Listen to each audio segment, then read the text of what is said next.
안녕하세요. 재한이 아빠입니다. 오늘 좀 우울한 얘기 좀 한번 해보려고 그러는데요. 제목이 정말 걱정되는 전세제도의 종말, 이중가격제도 월세 부상인데요. 계층 이동 간의 사다리가 이렇게 끊겨 나가는 이런 현상이 계속되고 있는 것 같아서 마음이 좀 아프고, 그럼 우리 젊은이들은 어떻게 했으면 좋겠는지 그와 관련된 내용 짧지만 그게 꼭 올바른 방법은 아닐 수도 있지만 제 생각을 좀 간단히 말씀드려보는 시간을 좀 가져보려고 합니다. 제가 이제 대학교를 숭실대학교를 나왔습니다. 아시는 분은 아시겠지만 숭실대학교가 상도동에 있는데요. 산을 하나 넘으면 바로 한강입니다. 대학교 다닐 때 저는 이제 시골에서 올라왔으니까 친구하고 산을 넘어서 가서 이 한강변에서 소주에 술 한잔 하면서 한강을 보면서 이렇게 아파트가 많은데 내가 잘 곳은 왜 없는가 이런 생각을 많이 했거든요. 우리 아버지는 도대체 나한테 뭘 남겨주는 거야?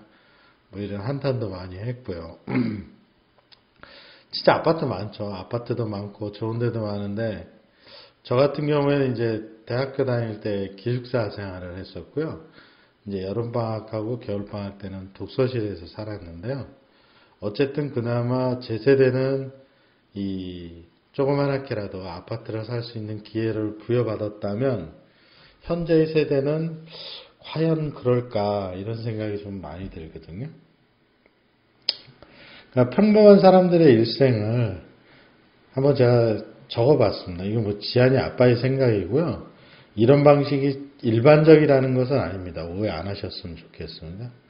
학교를 졸업하고 직장 생활을 시작하면서 조금 돈을 모아서 전세로 가고 결혼을 해서 자녀를 출산하고 조금 더 큰 전세로 옮기고 그래서 대출을 받아가지고 아파트를 구입하고 얘를 평생 갚아나가면서 나중에 은퇴하면서 자녀가 결혼하는 걸 보고 생을 마감하는 이게 제가 생각하기에는 그냥 일반적인 평범한 직장인의 삶이 아닐까 싶고요. 저 또한 이런 삶을 살아가는 거 있는 것 같은데요.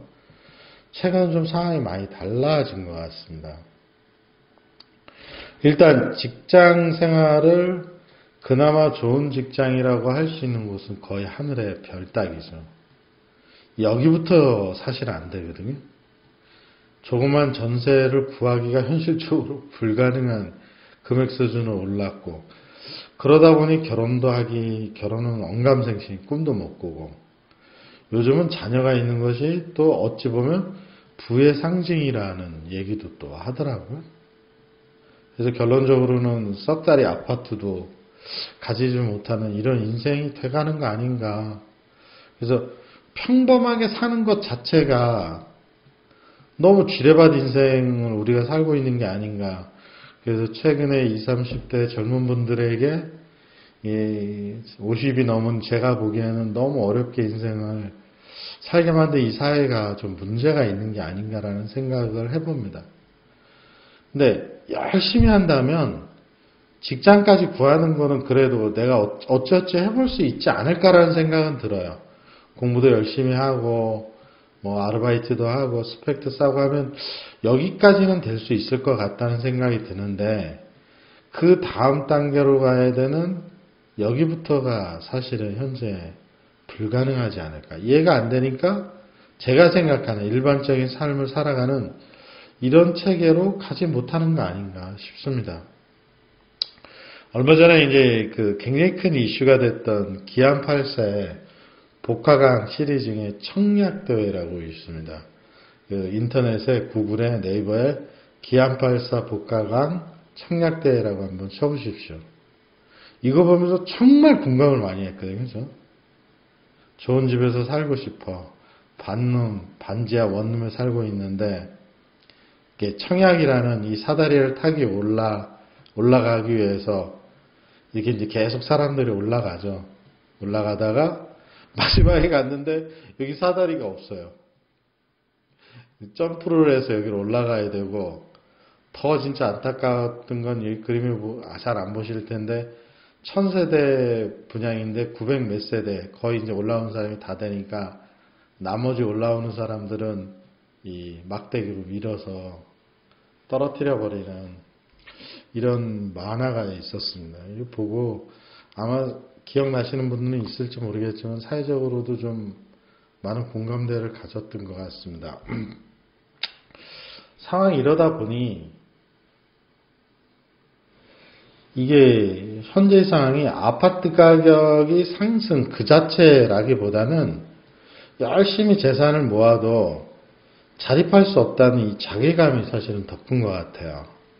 그리고 그 시발점은 아파트 가격 상승이라기보다는 제가 보기에는 전세제도가 종말이 가까워오고 전세제도가 점점 없어지는 게 사실은 더 심각한 것 같은데요. 이 전세제도가 없어지면 대부분 반전세와 이제 월세로 바뀔 거거든요. 전세제도라고 하는 것은 누군가 집을 갖고 있어야 되는 거죠. 그렇죠?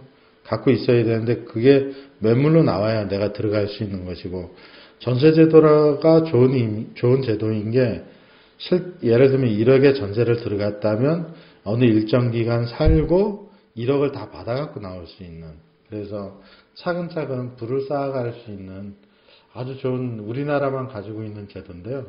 이게 이제 집주인 입장에서 보면 전세를 놓는 것이 의미가 없어졌죠. 그러다 보니까 다 반전세와 월세로 다 돌리고 있고 결국 이렇게 되면 사회생활 처음 시작하는 사람이 연봉이 2,500이야. 예를 들면요. 2,500인데 월세로 한 달에 70만 원 내고 살아야 돼. 50만 원 내고 살아야 돼. 그거 언제 저금을 하겠습니까? 그렇죠? 선진국처럼 신분 상승이 불가능하게 되는 게 아닌가. 그러다 보니 이런 자괴감이 쌓이니까 가상화폐 한 방에 그냥 끝내려고 하는 거죠. 아예 포기하고 카포로 돌아서시는 형님들도 계시고 욜로를 꿈꾸는 분도 계시고 그런 것 같습니다. 어떤 방향이든 다 나름의 이유가 있고 그것이 그럴 수 있겠다라는 그런 안타까움은 들어요. 이게 나쁘다는 것은 아니고요. 현재의 상황이 이렇다는 것이죠. 우리나라 전세가 지금 얼마나 많이 없어지고 있냐면 한번 보시면 임대차 3법 때문에 지금 보면 아파트의 바로 옆집인데 하나는 14억이고 하나는 8억이고 이렇게 이중 가격이 확산되고 있거든요. 지금 이 예가 자세히 보이시지는 않겠지만 이 아파트의 경우에는 최저 전세가가 7억 9천인데 높은 거는 14억이에요. 여기 헬리오시티라는 아파트거든요. 물론 이제 비싼 아파트만 예를 들어서 그런데 일부 다른 데도 다 마찬가지입니다. 즉 전세를 들어가면 2년 동안 보통 우리 생애에서는 2년 동안 전세를 사는 것으로 계약을 하고 있었는데 이번 임대차 3법에 의해서 이거를 내가 2년 더 살겠다라고 통지를 하면 2년 더 살게 됐죠. 즉 4년을 살 수 있게 된 거죠. 4년을 살면서 이 전세금을 올릴 수 있는 한계가 정해진 거죠. 그게 5%거든요. 그렇다면 5% 이상 올릴 수 없으니까 근데 여기 문제의 핵심은 그러다 보니까 집주인의 경우에는 손해를 본다는 생각을 하니까 아예 그럼 내가 들어가서 살겠다. 나가달라. 이렇게 통지를 해버리는 거죠. 그러니까 그게 지금 악순환이 되고 있거든요. 그래서 월세 아니라면 전셋집은 사실은 없고 전세가 사라져서 월세의 전환 속도가 매우 빨라진다. 차이가 굉장히 많이 납니다. 그러니까 4년 동안 살 수 있도록 그렇게 계약한 사람은 싸게 계약을 했고 실제로 지금 들어가는 사람은 4년째 상승분을 다 생각해가지고 집주인이 돈을 받으려고 하니까 굉장히 비싸게 전세를 구해야 되는 상황이고 그리고 금전적으로 여유가 되는 분들은 아예 전세를 놓지 않고 이제 월세로 돌리는 상황이 되는 거죠. 전세제도도 없어지고 월세와 반전세로 돌아가고 이렇게 되면 사실 미국처럼 투잡이나 쓰리잡이 현실화될 가능성이 상당히 높아지거든요. 그러니까 저녁이나 주말에 별도의 직업을 갖게 되는 이런 상황이 생길 가능성이 매우 높아집니다. 현실적으로 좀 안타까운 상황이죠. 그것을 기회로 뭔가의 돈을 벌 수 있는 기회가 또 생길 수는 있지만 자본주의 사회니까요. 오늘은 이제 젊은 분들을 위해서 드리는 말씀은 제 생각입니다. 예전보다 주거 환경이 훨씬 더 어려워졌다라는 현상을 정확하게 인식할 필요가 있을 것 같아요. 그 다음에 간접 경험을 많이 할 필요가 있을 것 같습니다. 즉 투자를 어떻게 해야 되는지 이러한 것들의 정석을 이해하고 목표를 높게 잡지 말고 장기적으로 잡아야 되지 않을까라는 생각을 가져봅니다. 야, 너 뭐 예를 들면 성경에 나오는 공자의 말씀이냐 예수님의 말씀이냐 이렇게 말씀하시는 분도 계시겠지만 이거 말고 다른 방법을 찾기가 쉽지 않을 것 같아요. 그래서 제가 보내드리고 싶은 건 책을 좀 많이 읽으시고 간접 경험을 많이 하시고 처음부터 너무 큰 목표를 갖지 마시고요. 빌라나 오피스텔부터 조금 더 저렴한 주거 환경부터 시작해서 차근차근 하나씩 이렇게 올라가는 그런 단계를 생각해야 되지 않을까 싶고요. 이게 굉장히 고통스럽겠죠. 저 같은 경우에는 직장생활 처음 할 때 2,800만 원짜리 전세부터 시작을 했거든요.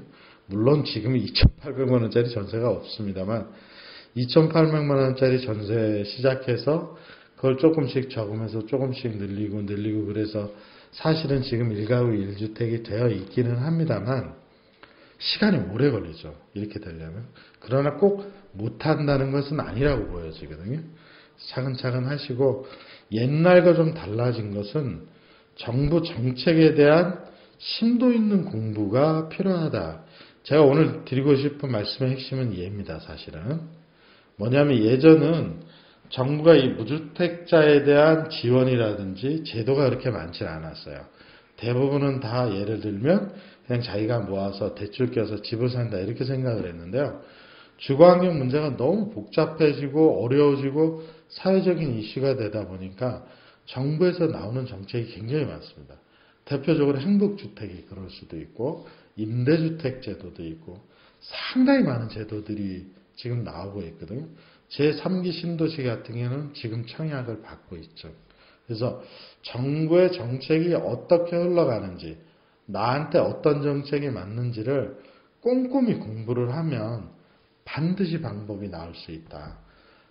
이렇게 좀 말씀드리고 싶고요. 그래서 책도 좀 많이 읽으시고 목표를 너무 높게 잡지 말고 조그만한 목표를 잡으시고 단계별로 가시되 꾸준히 할 수 있도록 하시고 정부 정책에 대한 아주 심도 있는 공부를 하시면 본인이 처해 있는 환경에서 찾아나갈 수 있는 방법들을 꼭 찾으실 수 있을 것 같고요.